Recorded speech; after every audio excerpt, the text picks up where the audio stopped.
नमस्ते, मैं हूं अमित वानखेड़े और हैप्पी टुडे में आपका स्वागत है। आज हम नागपुर लाइव 2020 साइंटिफिक प्रोग्राम में यहाँ आए हुए हैं। मेरे साथ है प्रसिद्ध कार्डियोलॉजिस्ट डॉक्टर विवेक मांडुक्य। सर, आज आपने एक लाइव सेशन किया, थोड़ा सा आप उसके बारे में हमारे दर्शकों को हमने हमने जो लाइव केस किया ना, ये वो एक 63 ईयर ओल्ड मेल था, जिसकी वेरी कॉम्प्लिकेटेड एंजियोप्लास्टी थी। बाईपास के लिए वो तैयार नहीं था।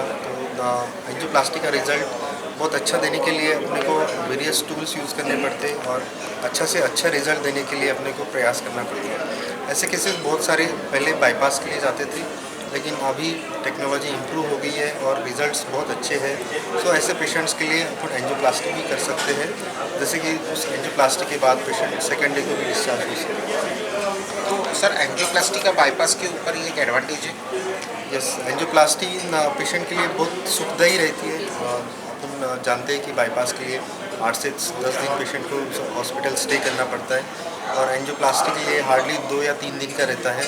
हाथ की या पैर की नस से अपन एंजियोप्लास्टी करते हैं, जिसके कारण अपन सेकंड या थर्ड डे में अपन पेशेंट को डिस्चार्ज कर सकते हैं। सर, हम देखते हैं कि हार्ट डिसीजेस काफ़ी बढ़ रहे हैं लोगों के पास में कोई, और ये एक अनप्लान्ड एक्सपेंडिचर होता है जब भी कोई हार्ट का मेजर प्रॉब्लम होता है। और शुरुआती दौर में हम देखते हैं कि पेशेंट्स इसकी तरफ नज़रअंदाज करते हैं, कुछ सिम्टम्स के ऊपर नज़रअंदाज करते हैं। तो ऐसे कौन से सिम्टम्स हैं कि जो अगर कोई पेशेंट में दिखते हैं तो उसको नज़रअंदाज नहीं करना चाहिए? आई थिंक आपने बहुत अच्छा क्वेश्चन पूछा है। बहुत बार पेशेंट्स ये नज़रअंदाज करता है और बाद में इसके खर्चा ज़्यादा बढ़ जाता है, इसलिए पेशेंट बहुत सतर्क रहना ज़रूरी है। बहुत सारे एजुकेशनल प्रोग्राम अपन करते हैं, तो patient also should be very aware about all this things. Patient should visit the doctor, specially जब पेशेंट 40 साल का हो जाता है। ऐसे पर्सन में हार्ट डिसीज़ की संभावना बढ़ जाती है।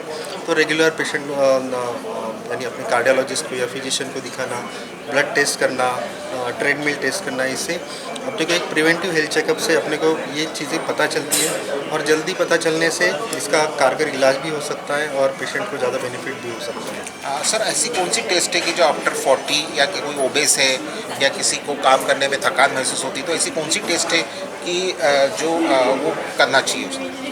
आई थिंक पेशेंट को अगर कुछ तकलीफ़ है तो I think age not matters, but अगर आप लोगों को कोई तकलीफ़ नहीं है फिर भी अपने को सतर्क करने के लिए 40 साल के बाद हर पेशेंट ने अपने रूटीन ब्लड टेस्ट करनी चाहिए, जैसे कि अपना कंप्लीट ब्लड काउंट है, लिपिड प्रोफाइल है, किडनी की टेस्ट है, जिससे कि कोई प्रॉब्लम नहीं है ये पता चले अपने को।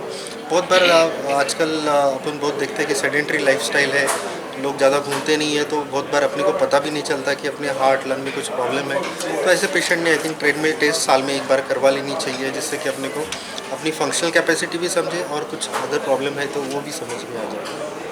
सर, ये एक देखा गया है कि जो पेशेंट्स है कभी कभी उनमें कोई सिम्टम्स ही नहीं रहते, फिर भी अचानक कई बार हार्ट अटैक्स आ जाते हैं उनको, तो क्या कारण हो सकता है?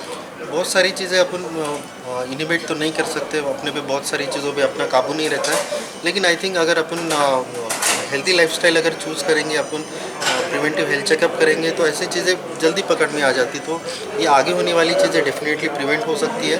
बट एनीथिंग अगर आपको लग रहा है कि आपको कोई समस्या है तो तुरंत जाके आपके नज़दीकी अस्पताल में जाके दिखाएंगे, तो इसका जल्दी डायग्नोसिस भी होगा और ट्रीटमेंट भी फास्ट होगी, तो पेशेंट की मॉर्टेलिटी भी कम हो जाएगी।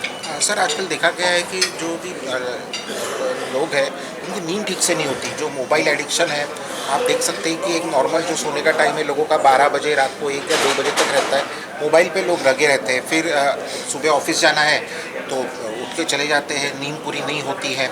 तो क्या इसका हार्ट पे फ़र्क पड़ता है? डेफिनेटली आई थिंक अभी तो बहुत ज़्यादा फ़र्क गिर रहा है, क्योंकि अपन बहुत मोबाइल एडिक्ट हो रहे हैं, आपने जैसे बताया।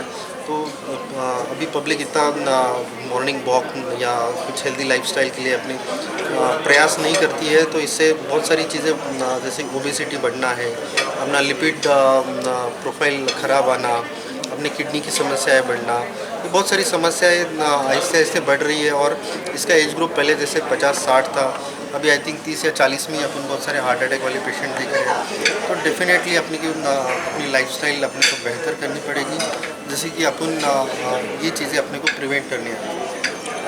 सर जैसे तो सवाल हमारे पास बहुत है पर समय काफ़ी कम है, पर हम जो हमारे दर्शक हैं उनको एक रिक्वेस्ट करेंगे कि कमेंट बॉक्स में वो अपने सवाल ज़रूर उसमें दें, और जो भी उनके सवाल आते हैं सर हम आपके पास फिर से आएंगे और फिर से हम आपसे उनके सवाल को लेके फिर से आपको पूछेंगे। सर अभी ये हैपनिंग टुडे से बात करने के लिए बहुत बहुत धन्यवाद। Thank you.